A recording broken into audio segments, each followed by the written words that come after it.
Hello everyone, so welcome to the Zetane Viewer. We've released the Zetane Viewer to the community so that everyone can finally open the AI black box. With it you can open ML models that we've created. These are files with the .ctn extension, and also you can open ONNX models. By the end of this tutorial you'll be able to inspect the architecture of artificial neural networks and view all the internal tensors of a model.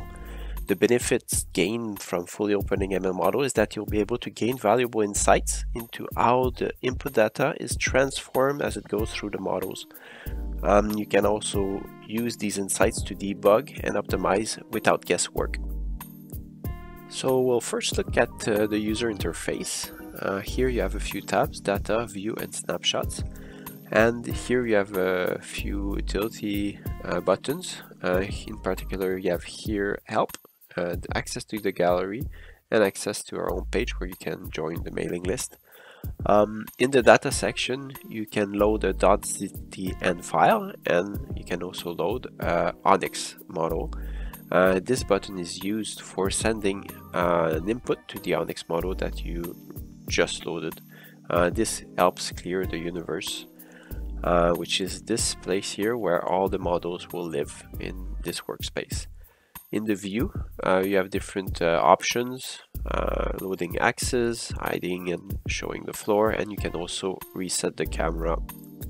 And I'll come back to snapshots later.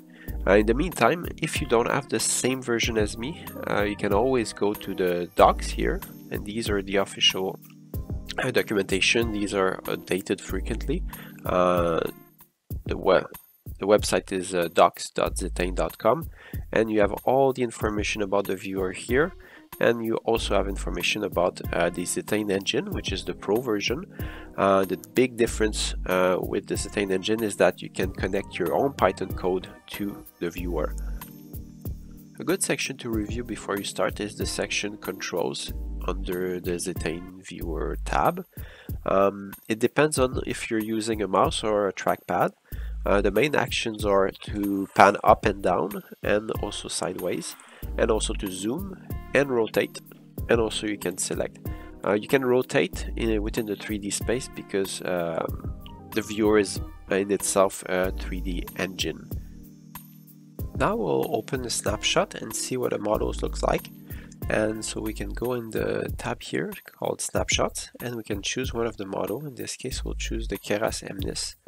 You have the input to the model, and in this case there's only one input, and you have the model, and this is the architecture and all the operators. Each of those nodes have different buttons on them. You also have the attributes of that operation, and you can also access different things such as the tensors of the model seen in different ways. So here, when you press on this one, you access the output tensor, which is the same as this one but seen directly on the node. So you see, as the input to that node we receive something like this, which is just the 4, and as the output we have the feature maps, and it gives us this tensor here. So this tensor is a 3-dimensional tensor, and you can look at the shape here, and we have different views for it. We can look at it in 2D, as projected in 2D, and we can also look at the values themselves in the tensor. And if you just want to look at the values, you can click here. And so these are different views for each of the tensor. So we have one view directly on the node, which are the feature maps, and we have different views for each of the tensors. So in this case here you have the biases, those are the filters, and you have the input to the node and the output, and each of these gives you a view of that tensor. Now we'll go in the gallery to download the Zetane model and load it in the viewer. So you can go here in the gallery, and it will open your browser, and you will be able to access the gallery. So here there's many models to choose from, and we'll go download the one at almost the end here, UNet. So now that you've downloaded the model, we'll load it. So you can go here, press on this button, and then open the model you just downloaded. It's a .ztn file. Takes a few seconds to bring in the viewer because it's not such a small file. And now we have a few images here, and these were taken at a certain moment in time where images were passing through the model. So we took a snapshot, and this is the model original image, the predicted mask, and the ground truth. And you can inspect everything about it, and you can see that it's a UNet, and you can see the architecture here. And we can go at any node and look at the tensors themselves. So we can look at them here, have their 3D representation of the tensor. You can look at the shape, and you can also see the distribution of the values. And if you want to see it as feature maps, you would go here, and we can see how the model is viewing at this place in the network. I'd like to bring your attention to a certain part of the UNet model. It will be towards the end.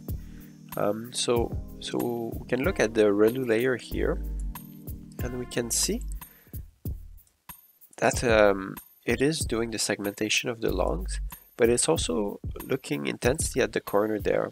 You can look at the range in the tensor. So we can see the range is quite large. And it tells us that the model is really looking at the corner, but in the corner it turns out that there's a tag, a patient tag, that we assume that the model would start ignoring. So the more it trained. So it turns out that by removing the tag in the corner, it helps the model perform a better segmentation and increase the die score by 1% for something that was already at the state of the art. So this was a nice discovery on how to improve the model. You can also load the pre-trained models from the ONNX Model Zoo using this button here. So on the ONNX website, which is here, more about the ONNX standard and the partners that are part of that consortium. And you can go to the Model Zoo here. This will allow you to download a pre-trained model and load it directly in Zetane. After it's loaded in Zetane, what you can do is you can use this button to give an input.